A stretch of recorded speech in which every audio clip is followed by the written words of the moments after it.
filminho já vai começar. Ai, o meu personagem é a Mônica, com certeza. A relação dela com o Cebolinha é muito engraçada. Sou um garoto da cidade, mas meu personagem favorito é o Chico Bento. Respeita a natureza, os animais, a família, as pessoas mais velhas. Antes de entrar na escola, eu já aprendi a ler. O cara que sofre comigo pelo Corinthians, o Cascão. O medo de água, toda vez que eu tava no meio de uma brincadeira, é a hora de tomar banho. Eu gosto do Cebolinha. Das peripécias do Cebolinha. Cria planos, tem coragem de enfrentar uma mulher brabinha. As revistas do Maurício ajudaram gerações e gerações. As mães contavam as histórias e aos poucos as crianças vão criando sentido a partir das imagens. Oi pessoal, eu sou Maurício de Souza, pai da Turma da Mônica.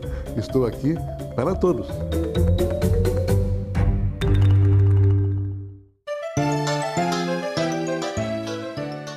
Há 66 anos, Maurício de Souza publicava sua primeira tirinha em um jornal. 4 anos depois, no dia 3 de março de 1963, surgia aquela que se tornaria sua personagem mais famosa, Mônica. Em 1970, foi publicada a primeira revista em quadrinhos de Mônica e sua turma. De lá para cá, Maurício criou um verdadeiro universo. São mais de 400 personagens, como Bidu, Horácio, Cebolinha, Cascão, Magali, Chico Bento e tantos outros que marcaram gerações. Com seus quadrinhos, ele ensinou crianças a ler, a criar, a imaginar. Aos 90 anos, Maurício de Souza celebra uma vida toda dedicada à arte de contar histórias e de encantar o Brasil. Os primeiros traços começaram ainda na infância, mas foi na vida adulta, depois de trabalhar como repórter policial, que Maurício conseguiu desenvolver a habilidade de transformar histórias em traços. Ilustrava foto de um criminoso, fazia o retrato falado, de um local de acidente, qualquer coisa assim, eu desenhava o local. Ali é que a pessoa descobriu no jornal que eu desenhava também. Quando eu fui para ser repórter policial, eu me dei conta de que eu teria dificuldade porque eu era muito tímido. Imaginei que se eu tivesse um disfarce, eu teria mais facilidade. Comprei uma capa, um chapéu de detetive americano e voltei para a redação fantasiado de Dick Tracy. Era a roupa que ia mudar minha personalidade. Quando eu comecei a desenhar, não fazia muito tempo que eu tinha sido moleque, descalço, brincando na rua. Nas primeiras histórias, eu falava do meu cachorrinho, da vida que eu tive quando eu era garoto e colocava nos jornais, que era uma publicação de adulto. Essas tiras de jornal que eu fazia com os personagens infantis começaram a atrair a criançada e me transformaram num escritor, desenhista de público infantil. A partir do momento que a história em quadrinhos se torna uma publicação independente, uma publicação própria, ela deixa esse público adulto de lado e vai buscar as crianças. Isso tem um lado bom, que amplia muito o consumo. É uma ferramenta que tem que oferecer um cardápio de emoções, sensações e informações que a criança gosta, quer ter e adora ter a preço baixo, que é o preço do gibi. A primeira personagem viral de Maurício foi justamente inspirada em uma de suas filhas, a Mônica. Porque a Mônica tem um dente grande. Eu me baseei para criar o personagem Mônica da minha filhinha Mônica, que era baixinha, tinha um cabelinho assim, rentinho, e ela tinha 2 dentinhos bem grandes. Só fiz uma caricatura da minha filhinha, ela era mais ou menos daquele jeito. Copiei a realidade.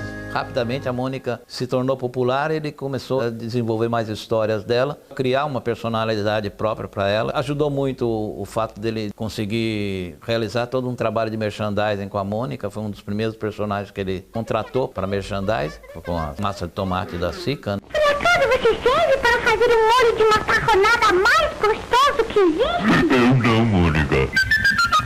As histórias dos anos 70 contam um pouco como era a sociedade, as crianças, e a mesma coisa foi acontecendo ao longo do tempo. A gente faz parte do Brasil, a gente faz parte da cultura, a Mônica é do Brasil. Foi em 1968, no auge de suas criações, que Maurício conheceu Alice. Ela, uma jovem desenhista que tentava sorte e um emprego na capital paulista. Seria a minha primeira vez a procurar um emprego. E me sugeriram procurar na Folha de São Paulo, a editora da Folhinha. Aí ela me disse, puxa vida, mas não estamos precisando. Mas aqui no mesmo andar, neste prédio, tem um estúdio do Maurício de Souza. Por que você não vai lá? Alice mostrou seus desenhos para o pai de Maurício e logo foi contratada. Falou, deixa eu ver. Aí eu mostrei e ele falou assim, menina, você desenha muito bem, você já está contratada. Era um estúdio pequeno, tinha assim de 6 a 8 pessoas. E aí comecei a trabalhar desenho, letra, arte final. Foi em uma viagem ao Japão em 1975 que a relação profissional se transformou. O presidente da Sanrio chamou o Maurício e queria conversar com ele a respeito do Horácio, porque o japonês gosta muito de dinossauros. Aí Maurício falou assim, nossa, eu preciso levar um arte finalista. Então, entre aquele primeiro arte finalista e a Alice, eu acho que vou levar a Alice porque ela sabe falar japonês. Na volta da viagem, os dois assumiram a relação e lá se vão 50 anos juntos. Maurício é uma pessoa muito generosa, que abraça alguém que precisa. Na convivência com ele, aprendemos muito. Se na vida pessoal Maurício ensinou e ainda ensina muito, nas histórias em quadrinhos ele também encanta jovens e adultos. Dario é um desses apaixonados por suas histórias. Ô Palmeira, como é que vai? Tudo jóia? Vou dar uma olhadinha aqui nos gibis. Eu moro aqui no bairro da Lapa. A sede da MSP ficou aqui por mais ou menos uns 30 anos. Como meu pai trabalhava na banca de jornal, na hora do almoço aquela galera da MSP saía, né, passava pela banca do meu pai e ele trazia muitos gibis para mim. Eu lembro muito das histórias do Chico Bento, que era o que eu mais gostava. Quando você está lendo uma história em quadrinhos, a todo momento você está exercitando a sua imaginação, porque tem uma parte da história que é narrada graficamente. Outra parte da história vem no texto, você vai ter que ler o texto para acompanhar. E outra parte da história, que talvez seja mais importante, não aparece em lugar nenhum. O leitor tem que imaginar, porque é o que ocorre entre um quadrinho e outro. Anos depois, Dario resolveu colecionar tudo o que encontrava sob a Turma da Mônica. O meu primeiro passo como colecionador da Turma da Mônica foi ir atrás do primeiro gibi. Qual foi o primeiro item que você se lembrou realmente assim, nossa, queria muito ter quando era criança? O que eu me lembro muito eram os bonecos de vinil da Turma da Mônica, que era ali anos 80, anos 90. Só que eu não comecei por esses. Eu comecei pelos mais antigos, pela minha paixão mesmo de resgatar. Hoje, Dario tem mais de 150 itens, todos eles raros. São copos de vidro com borda de ouro, um triciclo do Bidu. A primeira coleção de bonecos de vinil da Troll. São 11 personagens diferentes. Peguei carro e fiz viagem de 1 hora para buscar alguns desses bonecos. Quando tem uma coleção com muitos itens, que você precisa correr atrás de cada um, precisa garimpar, são coisas que não estão à venda. Dario conta que teve a emocionante oportunidade de mostrar alguns itens da sua coleção para Maurício. Foi uma alegria tremenda para mim. E eu tava com um pouco de vergonha de pedir um desenho para ele. Se você falar assim para mim, ó, vai cair um meteoro na sua coleção hoje, o que você salva? Eu salvaria o desenho do Maurício. Como colecionador foi o ápice, assim, ter encontrado ele e ter mostrado um pouquinho da minha coleção para ele. Dario está finalizando um livro sobre os itens raros que colecionou. Resgatar a memória de Maurício é também uma forma de homenagear seu pai, que o incentivou desde cedo a ler gibis. Quando meu pai faleceu, eu pensei em desistir. Eu pensei em largar tudo, mas a coleção em contrapartida, ela me ajudou demais me recuperar desse luto que para mim foi muito grande. Eu continuo carregando esse legado e não foi à toa que ele me apresentou o primeiro gibi lá atrás. E colecionar isso é preservar as histórias e fazer com que as novas gerações conheçam também o que foi lançado durante todos esses anos. Maurício não é só passado, é presente. Suas tirinhas já foram publicadas em mais de 50 países. O brasileiro é universal. Vê esse país cheio com essa mistura de raças, de credos, de hábitos, costumes. Nós estamos dando uma liçãozinha para o resto do planeta de convivência, de inclusão. A gente é planetário, não é só brasileiro. E com o passar do tempo, os personagens da turma cresceram e passaram a viver os dilemas da adolescência. Muita gente do estúdio mesmo fala, Maurício, está vendendo tão bem a turma infantil, por que você vai inventar essa outra coisa? Desculpe, mas eu estou perdendo alguns leitores que olham para a revista infantil e falam, isso é coisa de criança, eu vou para o mangá japonês. Daí criamos a Turma da Mônica Jovem nos moldes do mangá japonês. A historinha é em preto e branco para ficar bem parecido mesmo. Com novas histórias, surgiram também novas gerações de leitores. E Maurício continua inspirando quem transforma ideias em quadrinhos. É o caso de Júlia, que hoje faz parte da equipe da MSP. Eu fui uma criança típica que cresceu lendo Turma da Mônica. As diversas turmas que ele criou abrem um canal para a gente se conectar com a arte. Também abre uma série de possibilidades para você sonhar, imaginar e embarcar nessas aventuras que fizeram parte do imaginário de várias crianças brasileiras. Eu vejo os personagens passando pelo estúdio, leio as histórias em roteiro, penso, gente, isso fez parte da minha infância. A Júlia criança estaria muito orgulhosa de me ver trabalhando aqui, num lugar que tem tudo a ver com cultura. Companheiro de trabalho de Júlia, Sidney já está na MSP há quase 2 décadas. Assim como ela, também conviveu com os gibis durante boa parte de sua vida. E o que era diversão virou ofício. Eu trabalho com o que era meu hobby. Eu sou um jornalista especializado em quadrinhos, um colecionador de quadrinhos, um cara que cresceu lendo Turma da Mônica, né? Meu pai me dava gibi da Disney e da Turma da Mônica, mas ele falava, lê esse daqui porque é brasileiro. Nunca sonhei que eu fosse trabalhar com o Maurício. Para mim ele é mais um amigo do que um chefe. Maurício, assim como Sidney, também começou no jornalismo antes de se tornar quadrinista. E foi a primeira profissão que ajudou Maurício a construir seus personagens. Ele aprendeu a escrever de modo sintético. O balão do quadrinho, você não pode escrever um balão de 12 linhas, ainda mais quando o público é infantil. Os personagens dele nas revistas falam a língua do dia e da hora. O que significa isso?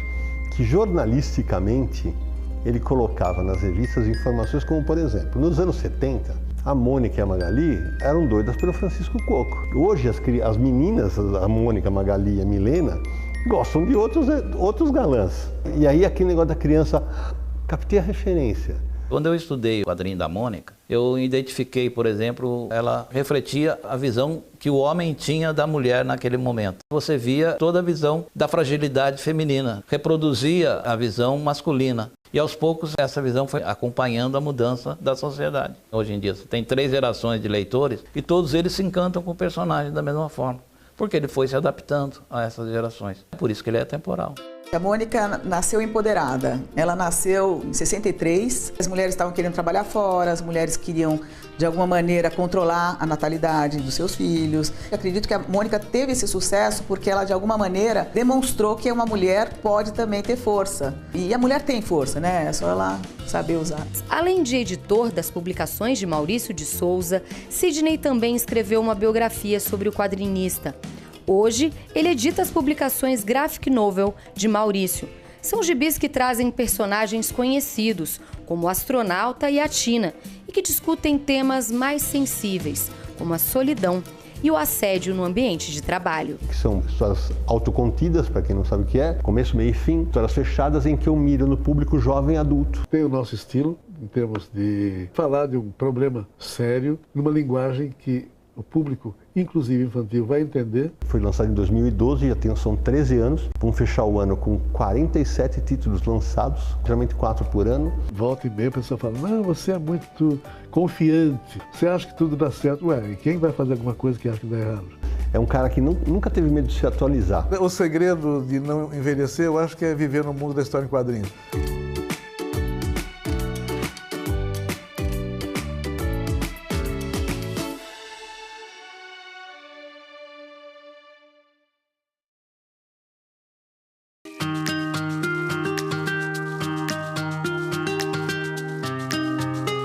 Uma estrelinha chamada Mariana.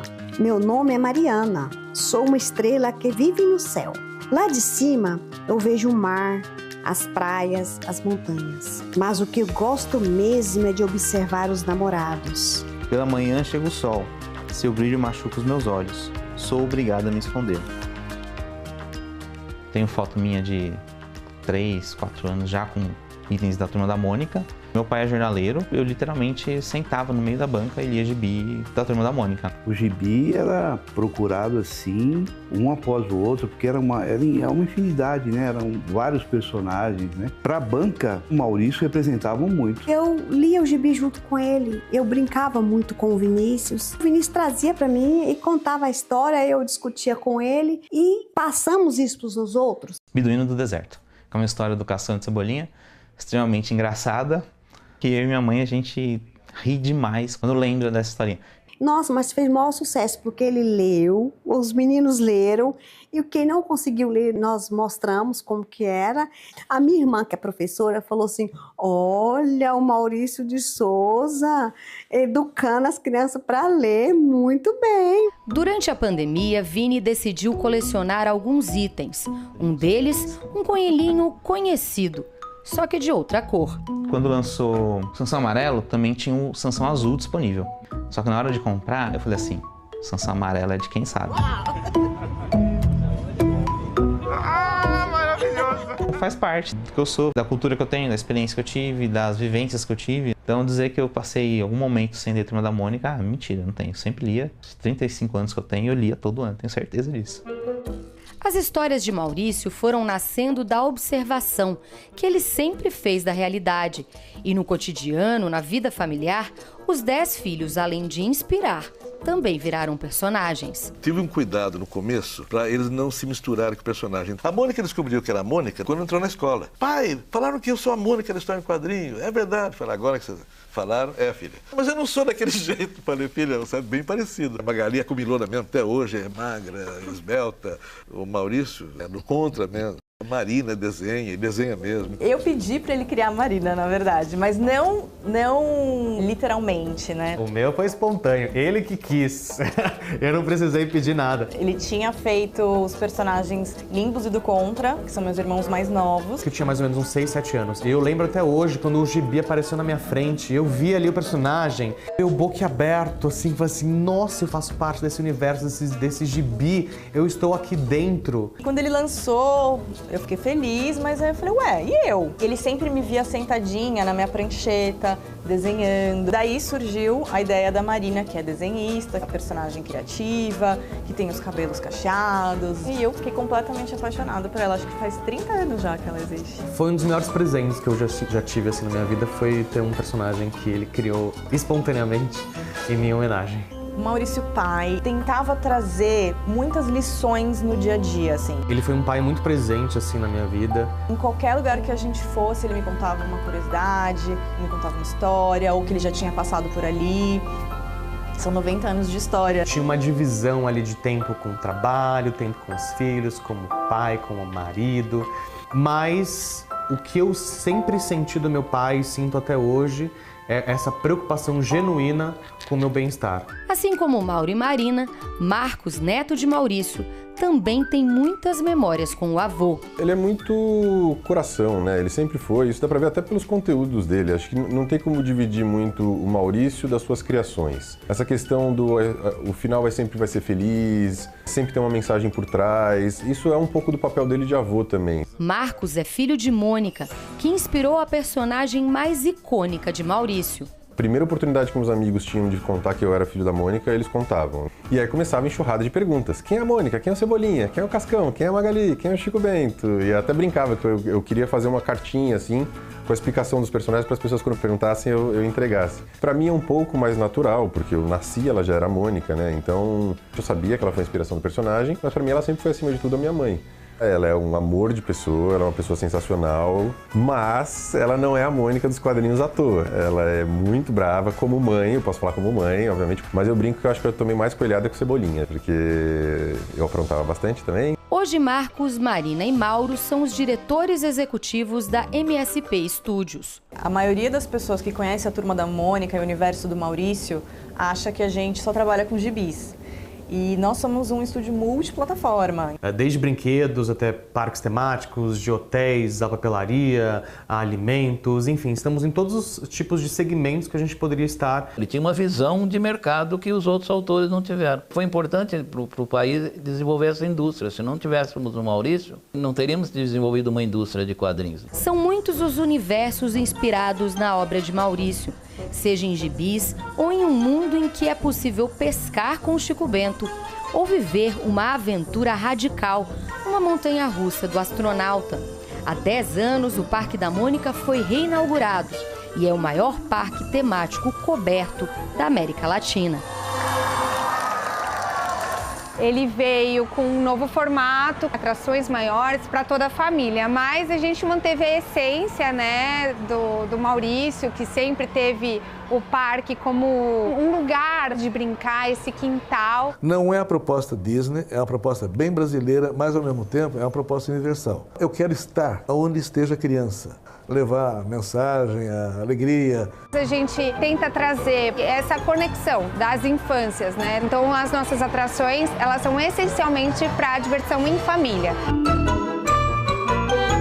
Ela é minha priminha, ela tá fazendo 3 anos hoje e ela gosta muito da Turma da Mônica também, então a gente trouxe ela para comemorar o aniversário. Comecei a ler por causa dos quadrinhos da Turma da Mônica e foi apresentado para mim da mesma forma que eu estou apresentando para ela. Recentemente fiz uma tatuagem também. É sempre uma relação com muito carinho com o Maurício de Souza e principalmente com a Turma da Mônica. Hoje eu decidi trazer ela porque na verdade é um sonho meu de criança, né, que eu cresci e aprendi a ler com as revistinhas da Turma da Mônica. E ela também gosta bastante dos personagens, já sabe falar todos os nomes, né, amor?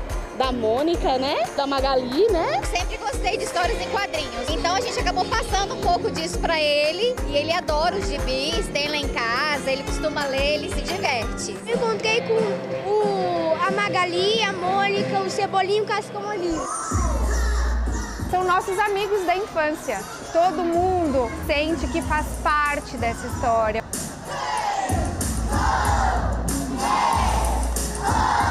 Parque, brinquedos, jogos, uma infinidade de produtos licenciados. Nos últimos anos, as tirinhas de Maurício também ganharam ainda mais vida nos diferentes formatos audiovisuais. Nós somos uma fábrica de conteúdo. E o conteúdo você pode pôr no celular, no tablet, pode pôr na internet, no cinema, no desenho animado, no gibi, no livro. Eu ganhei! Acredito! Eu tô rico! A gente agora acabou de lançar o Cortes do Chico, que é uma versão específica para TikTok e YouTube. Chico Bento, sua lição, por favor. Não tem como, professora! Meu porco comeu! Ah, é? Eu acho que é muito ouvir o que a criançada, obviamente, está pedindo, com que marca que eles estão se conectando, com qual tipo de conteúdo, e entender principalmente as plataformas. Além de desenho animado, os personagens também viraram filmes. Que barulho foi esse? Acho que foi da minha barriga. Agora não só Mônica, Cebolinha, Magali e Cascão ganharam as telas. Pela primeira vez, Maurício de Souza vai ter uma biografia sua feita para o cinema. Minha estreia nos cinemas, então mais um motivo de realmente ser um momento bastante especial aí pra gente, principalmente pra mim. Não tinha um momento mais adequado pra isso acontecer. Aniversário de 90 do Maurício, mês das crianças. Foi assim que tudo começou. Você está ensinando o nosso filho a desenhar na parede da sala? Eu diria que foi, com certeza, a experiência mais intensa, emocionante e inesquecível da minha vida. Eu só precisava de um empurrãozinho e a avó Dita me deu mais que um empurrão, me deu um chacoalhão. Uma coisa que eu descobri que eu não sabia era da relação que ele tinha com a avó dele, a minha bisavó, né, a avó Dita.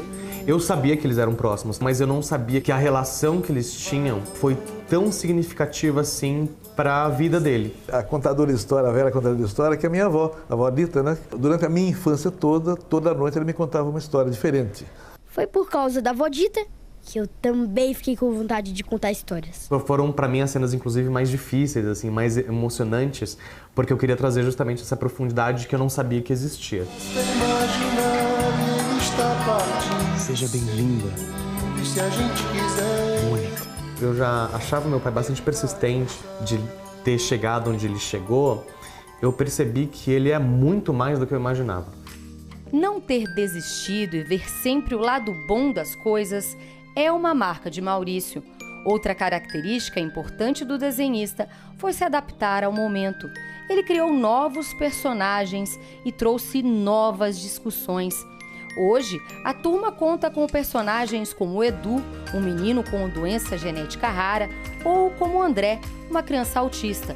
Além de ter introduzido na Turma da Mônica a primeira personagem negra, a Milena. Ele sempre deixou muito clara essa mensagem de que a gente tem que acompanhar a sociedade e a gente sempre tem que representar o povo brasileiro. E como que a gente tem que fazer isso? Tendo personagens diversos, isso é inegável. Quando eu li a Turma da Mônica, a Milena ainda não fazia parte do quinteto, né? E hoje ela é uma protagonista. Eu amo a personalidade da Milena, essa garota super curiosa, proativa para resolver mistérios. Hoje, assim, a Júlia, ela certamente olharia para a Milena e falasse: nossa, uma personagem que parece comigo. Então acho que a Milena também é uma personagem que toca muito no meu coração. Além de estar atento ao mundo que o cerca, Maurício também impulsiona com generosidade novos artistas, novos traços. Assim como, 90% dos brasileiros, eu aprendi a ler com Maurício de Souza. Eu também comecei a desenhar imitando a Mônica. Ficava lá, passando por cima com papel de arroz, depois mudava para a cópia olhando, né, o desenho. O Maurício de Souza, ele era um horizonte para mim. Era uma relação super afetiva e uma projeção de futuro também. Né? Elô está entre os 90 artistas que fazem parte do livro que celebra os 90 anos de Maurício de Souza. Foi um dos momentos mais emocionantes da minha vida. Fiquei muito feliz. E aí logo depois veio o nervosismo, né? Falei, meu Deus, que personagem que eu vou escolher para fazer, porque eu queria fazer uma coisa que não fosse tão confortável para mim. Eu escolhi um personagem que, de primeira, muitas pessoas não vão se lembrar, porque é muito específico do universo Maurício de Souza. É um personagem que se chama Dona Pedra. Ela é literalmente uma pedra que está dentro do universo do Bidu. E aí eu pude desenhar vários personagens da Turma da Mônica interagindo com a pedra. A cena de quadrinhos nacional ela é muito diversa, mas historicamente a gente tem um apagamento dessa diversidade. A importância dessa diversidade estar presente num projeto como o MSP 90 é imensa, porque você vai trazer artistas de diversas origens geográficas, sociais, de gêneros diferentes, para trazer suas visões sobre os personagens, sobre as histórias. Então isso enriquece muito aquela obra. E isso mostra para o público leitor quem está produzindo quadrinhos. Isso só enriquece a própria obra do Maurício. O quadrinho, história em quadrinhos, é o nascedouro, a porta de entrada da criança para ler cada vez mais e depois cair no livro, na literatura e assim por diante. E aí, para mim, está a cereja do bolo do Maurício. Ele nunca menosprezou a inteligência da criança. Milhões de brasileiros aprenderam a ler com a Turma da Mônica. O incentivo à leitura, a alfabetização dos brasileiros, eu acho que isso talvez seja o maior feito dele. Vamos ler bastante, ter livros, ter cultura e vamos mudar esse país. Maurício de Souza é um gênio criativo, Turma da Mônica é um patrimônio do Brasil. E o que eu mais aprendi com ele foi isso, assim, ver as coisas boas da vida, por mais que ela não seja necessariamente tão boa, assim, mas a gente vê o lado positivo sempre. A artista não se aposenta. A artista vira estrelinha e continua iluminando de alguma maneira algum pedaço por aí. E você ainda não aprendeu, né, velho? Velho é avó!